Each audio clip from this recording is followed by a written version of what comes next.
Good evening, everyone, and thanks for joining us for this Friday's edition of Alaska Weather. I'm Dave Percy, and I'll be hosting today's show. First graphic up is the hazardous weather graphic, or today, and probably through the weekend it'll be the non-hazardous weather graphic. There are no watches, warnings, or advisories out anywhere in the state, which means there are no watches, warnings, or advisories out anywhere in the state, at least for the next 24 hours, likely through the weekend. Up next, the breakup map here, and really not much progression going on, except maybe probably mostly here in the southern rivers. The Tanana River here, getting a little more widespread areas of partly open. There's actually quite a stretch of open water here on the Tanana River back to the east, but still pretty well iced up there in the Yukon to roughly Eagle, but some I see a patch of some open areas there, but not a whole lot here. And probably next week things will start picking up breakup-wise, especially over the eastern interior with warmer temperatures and, of course, longer days. And the nights staying kind of chilly, but I think things will probably start moving next week, especially later in the week. And moving on to fire danger. Again, high fire danger, and that's for grass fuel types here on the north side of the Alaska range, kind of a little bit narrower than what I'm showing here. Of course, on this scale, these kind of highlight the zones and don't take it as an exact area. And also in the Copper River Basin, western Susitna Valley, and down the Kenai Peninsula around Kenai, high fire danger. Anywhere there's grass that's dried out, it'll light right up.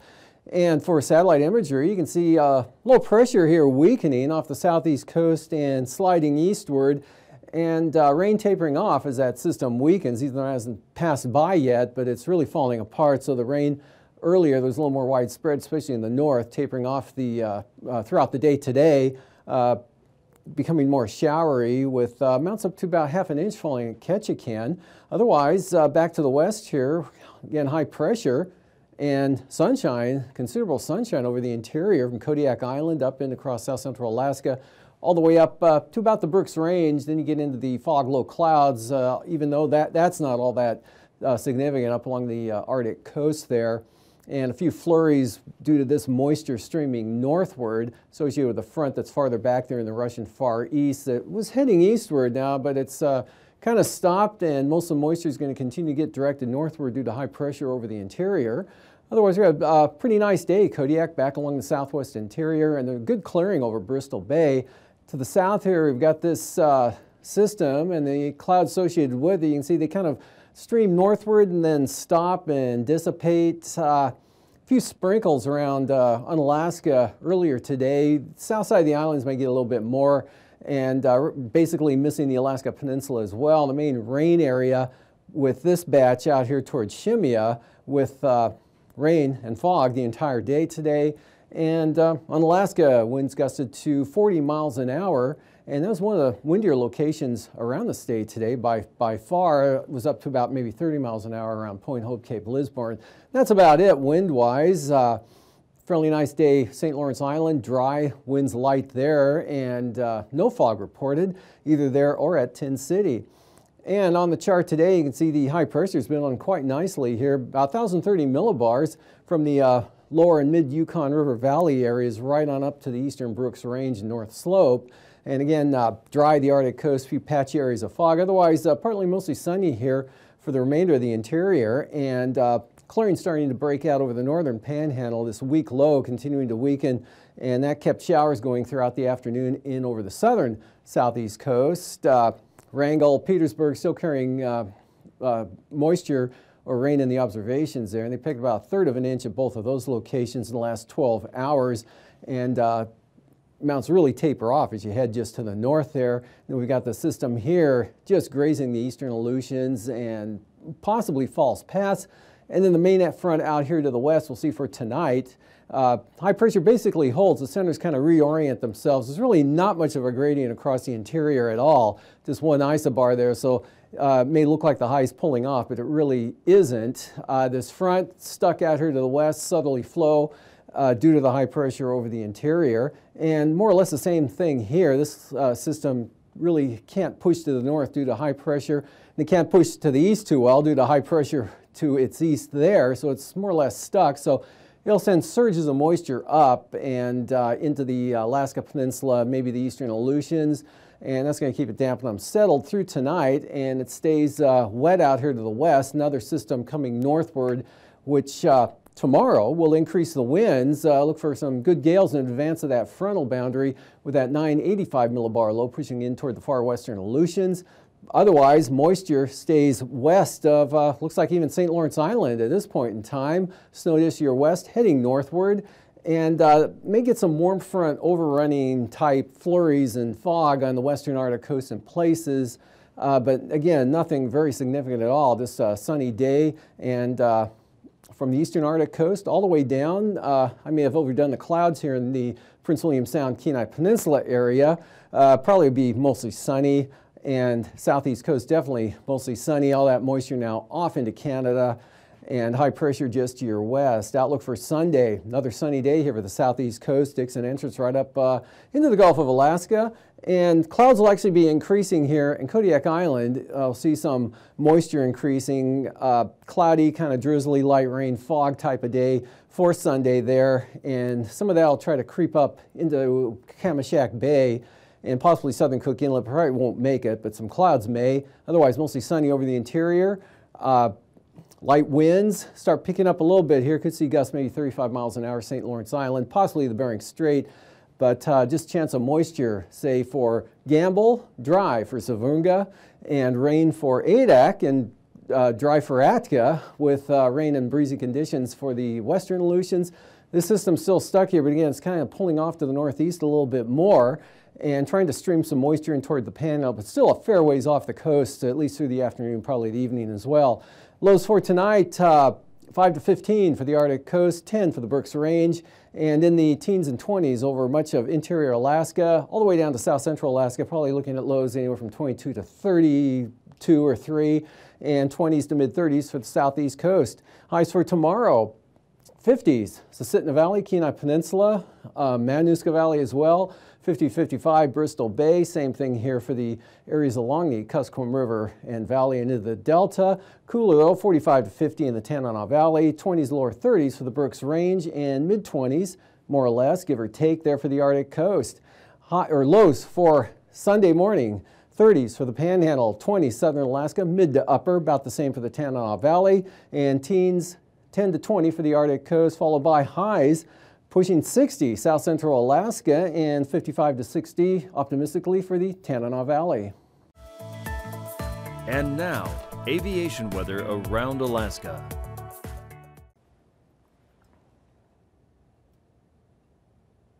On to the first flying weather graphic. We've got pretty good zone here, VFR from the Adak-Atka area right on into the interior here across southern Alaska. Nothing but VFR. Perbilofts eastward here across the Gulf to the Panhandle. A little bit of marginal VFR starting the morning off here north of the eastern Alaska range there. And IFR central eastern Arctic coast, some IFR slipping up the Alaska Peninsula, and then that band with the storminess out there to the west. And that in the afternoon creeps a little farther to the east but stays west of Adak, and this slips on up to southern Kodiak Island for some IFR.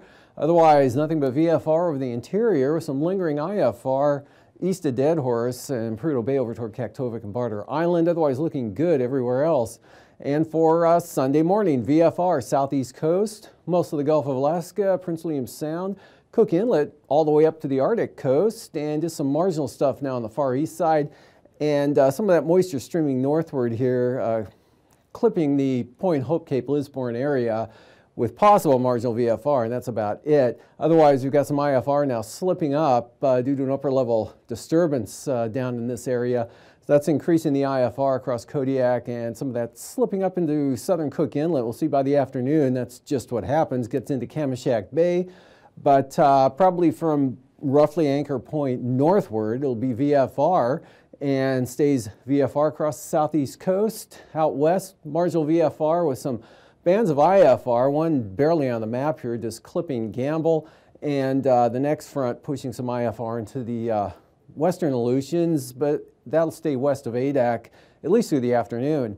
And for passes, Anatuvik and Adigan, both VFR for the Alaska range. All passes will be VFR on both entrances. Some cases, Celine's visibilities will be unlimited.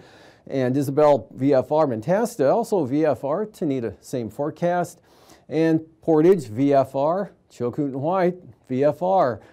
And for the freezing levels here, 4,000 feet there for the southeast coast, 2,000 here up with the surface right along the North Gulf Coast, 2,000 feet though poking up across southwest interior with the surface down along the coast of Bristol Bay, Nunivak Island, and then a little bit milder conditions here over the western Aleutians, 2,000 to 6,000 feet across that area. Icing shaping up like this, nothing, well, there'll be no icing here from the Gulf of Alaska across all interior Alaska on out to the Arctic coast. No icing for the Gulf and the Panhandle. And then some icing might slip up here. Could be some areas of isolated, maybe rime icing for the Alaska Peninsula, pulling up into southern Kodiak Island later in the afternoon. And then with another system, some light to isolated moderate rime out west. And for the jet stream, basically high pressure moving in, kind of a weak upper system right through here that's actually going to be kind of pulling back to the west and spinning up late Sunday into next week. But for right now, tomorrow, basically high pressure here, south to north flow, storminess, the main storm is seeing out to the west or dropping off to the south here. And looking at 9,000 feet, southeasterlies, maybe up to 25 knots for Kodiak. Pretty light southerly, give or take there, south to southeast or west here, but light, 5 to 15 knots over the interior, northwest 5 to 15 over the Panhandle there, with pretty good high pressure here across the Gulf, ridging right up across the eastern interior. And the storm out west, though, much stronger winds, 30 to as high as 55 knots over the western Aleutians. 3,000 feet, call it 40, 60 knots out there in a somewhat narrow band there toward the low center. Lighter definitely here, light winds, high pressure ridging across the Atka area up into the Pribilos, but then picking back up 25 to 35 knots here in northern Bering Sea through the Bering Strait. 15 knot winds for the eastern Beaufort Sea coast. Interior Alaska, very light here, 3,000 feet tomorrow with ridging 5 to 10 knots at the most. Kodiak, 15 knots. Southeast coast here, northwest, 10 to 15 or so. And taking a look at the turbulence graphic, smooth for the Panhandle, smooth for the Gulf of Alaska. All the interior looking good right up to the Arctic coast. There will be some moderate chop here, Alaska Peninsula, western Aleutians, light to isolated moderate chop there from St. Lawrence Island through the Bering Strait to roughly Kivalina, Point Hope, and Cape Lisburne, maybe Point Ley. Otherwise, nothing too serious. And it looks like after the break, I'll return with a look at the sea ice conditions and the marine forecasts.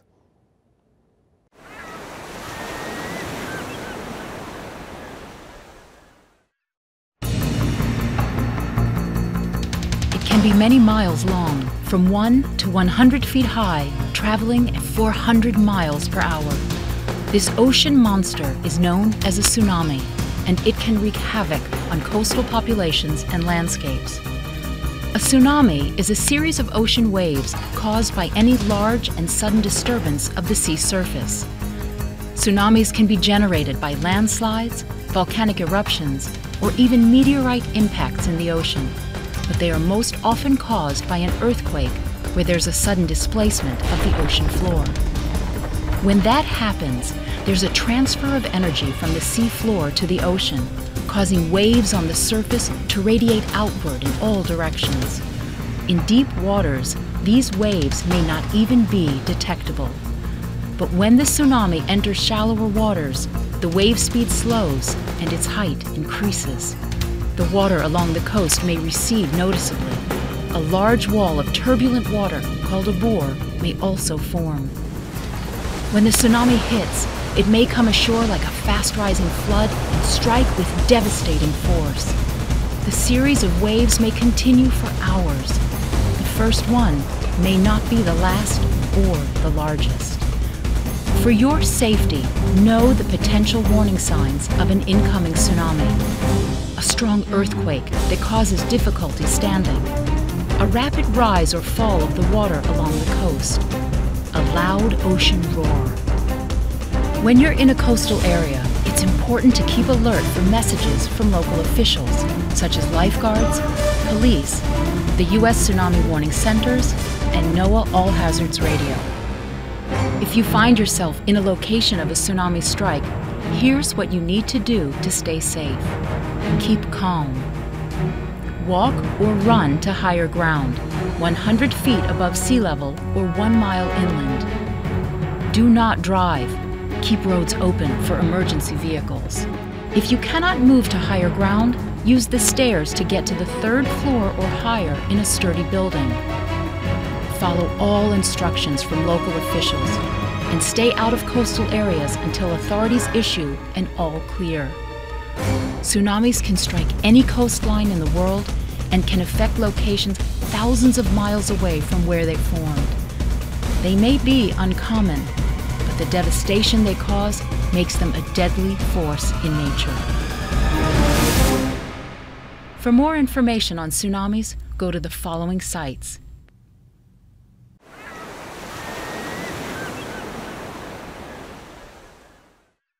Tsunami, a killer wave, speeding across the ocean at 400 miles an hour. It smashes into land, destroying everything in its path.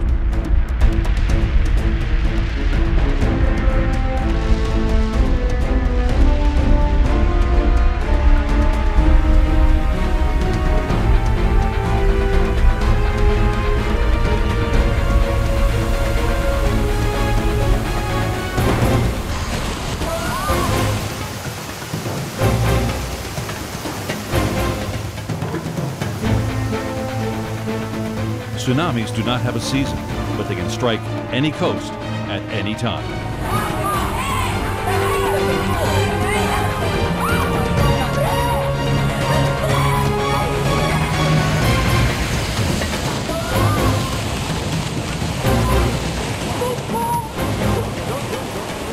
If one forms close to the shore, the shaking of the earth and a loud roar may warn of its approach. But when a tsunami forms across the ocean, it can take hours to reach the shore, enough time to warn people to move to higher land. Over the past 20 years, NOAA has developed DART, a real-time monitoring system that provides data for forecasting tsunamis. The DART systems have been deployed in earthquake-prone areas throughout the ocean, including the Pacific and Indian basins. A DART system combines a surface buoy and a sensor on the ocean floor. This sensor detects changes in water pressure and seismic activity and transmits the data back to the surface. If these changes indicate a tsunami may form, the buoy signals an alert via satellite to the tsunami warning centers in Alaska and Hawaii. Back at the centers, scientists plug the data into pre-existing models. These models predict the height, the arrival time, and the coastal locations that the tsunami will hit. Watches and warnings are issued to the affected communities so preparations can begin. Today, 47 DART stations are positioned all around the world, ready to detect and warn coastal communities about the next potential tsunami. With the DART system and tsunami warning centers in place, we are now better prepared to predict a killer wave before it strikes.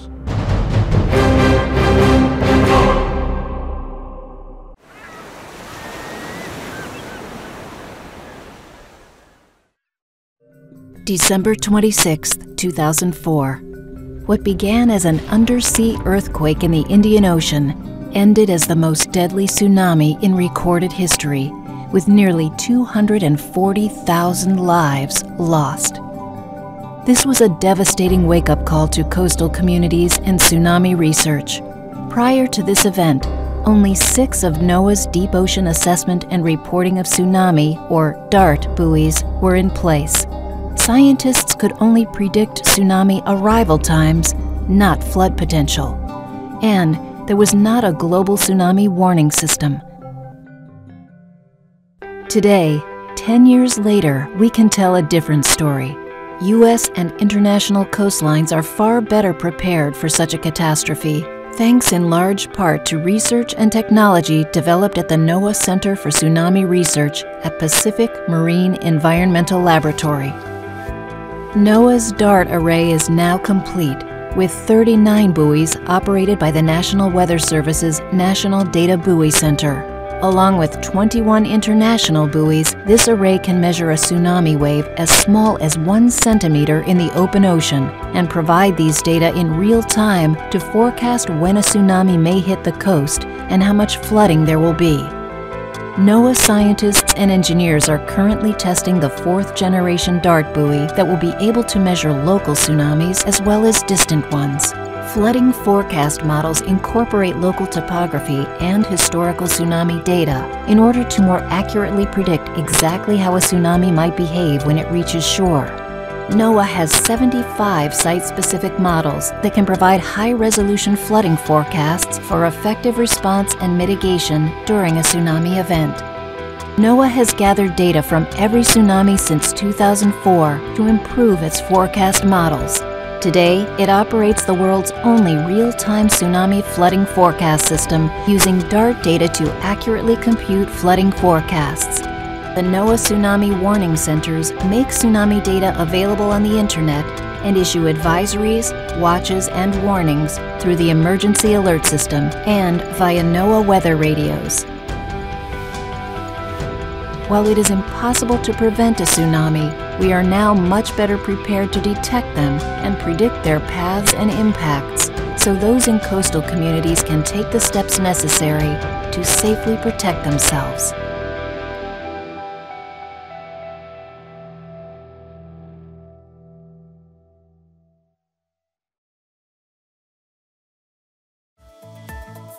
And now, marine weather around Alaska.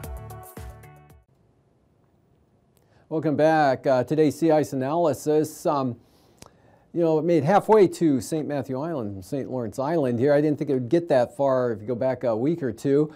Anyway, it's not going to get much farther than what you see here. With the southerly winds coming in, the newer ice that's formed will get blown back and melt quite quickly here by probably the middle or the end of next week. So moving on to coastal water forecast, northwest 20 on the south coast, west-northwest 10 to 15 up north, and Lynn Canal north at about 20 knots, northwest 10 for the central and southern inside waters, seas pretty slight at 2 feet. And that continues into Sunday, north to northwest at about 10 over the inside waters, all the way up the Lynn Canal. Northwest, mostly 15 knots along the outer coast, seas running 5 to maybe 6 feet. Prince William Sound, north winds at 10, and North Gulf Coast kind of looking at a variable wind pattern, light at 10 knots with 4-foot seas. North 10, real light winds for the Barren Islands, Kamishak Bay, north to northeast for Cook Inlet with the northeasterlies at 15 south of the Forelands. Outlook for Sunday, Prince William Sound, north at 10, and easterlies 15 to 20 now for the North Gulf Coast. Seas building 7 feet, small craft advisories coming in for the Barren Islands, east at 25, 9-foot seas, east at 20, Kamishak Bay, and northeast 15 for Cook Inlet. Bristol Bay, east at 20, Alaska Peninsula, easterlies 25 to 30 knots, small craft advisories there, as well as from Castle Cape on up to Sitkinak, east 25, small craft advisories also east side of Kodiak Island, southeast 25. And then for Sunday, 30 knots in Shelikof Strait, small craft advisories there, northeast 25, they're east of Kodiak, and from Sitkinak all the way to Cape Sarachev and all the Alaska Peninsula, east 25, and Bristol Bay, east at 20. Fox Islands tomorrow, strongest winds look like will be for Unalaska Island, northeast 25 to 30, slowly diminishing to 15 to 25 as you head west, and then coming down to basically on average east at 15 for Adak and Atka under high pressure. But just to the east there, gradient tightening up with that next low pulling up out towards Shimya. So good gales coming in, 40 knotters there throughout the day, 12 building to 18 feet on the seas. And then for Sunday, those will fall back down to 30 knots there from Shimya all the way over to roughly Adak, 25 to 30 for the central Aleutians out of the south. Northeast 10 to 15 for the Fox Islands with seas running anywhere from 5 to 7 feet. And for the southwest coast, south of Nunivak Island, small craft advisories, east at 25. Lighter winds for the Pribilofs, east 15. Southeast 20 here. St. Matthew Island, north side of Nunivak Island up the Yukon Delta coast, and then back into brisk wind advisories for St. Lawrence Island, southeast 25. And those will be even a tad stronger on Sunday, 30 knots there for St. Lawrence Island, southeast 25 for the southwest coast, and those seas running around 7 feet. 20 knots for the Pribilofs and 30 knots for St. Matthew Island. And up along the eastern Beaufort Sea coast, again, kind of a variable wind pattern going on there, but the light wind pattern. South becomes east over toward Demarcation Point, but those southerlies pick up to about 20 knots for the central coast and hold at that, or actually increase to 30 knots on the west side, and then hold at that all the way to Cape Thompson. And we've got brisk wind advisories actually all the way down to the Bering Strait, south winds 25 for the southeast Chukchi Sea. And then those will fall down to about 20 knots on Sunday from the southeast, but from Cape Thompson up the western Arctic coast, small craft advisories, brisk wind advisories, 25 knots out of the south, south 20 for the central coast, and west-southwest only 10 knots for the eastern Beaufort Sea. And for tonight, high pressure, light winds, dry conditions. Some areas see quite a bit of clearing here, all the way down into the Gulf of Alaska. Kodiak kind of vulnerable to some clouds here in a weak southeasterly flow, but the precipitation will be well to your southwest and just grazing the Alaska Peninsula. This front being held back to the west, directed northward by the high over the interior. So rain and wind, next system rolling into the Aleutians there with the gales tomorrow, and rain pushing to about Amchitka. Pretty good though for Adak and Atka. Rain advancing into southern Kodiak Island, light rain, and staying along and south of the Alaska Peninsula. Dry and mostly sunny with the moisture moved off into Canada for the Panhandle, and a day pretty good over the interior. And for Sunday, a repeat of tomorrow, except maybe more sunshine back here to the northwest, trying to get out all the way into the eastern Bering. Winds, though, and chance of moisture reach St. Lawrence Island, and this system keeps it unsettled from Kodiak along the Alaska Peninsula, otherwise sunny over the interior. These forecasts are for planning purposes only. Call 1-800-WX-BRIEF for a formal pre-flight briefing. Always file a flight plan before you go flying. The U.S. Coast Guard Auxiliary urges you to leave a float plan with a friend or the harbor master before you go boating.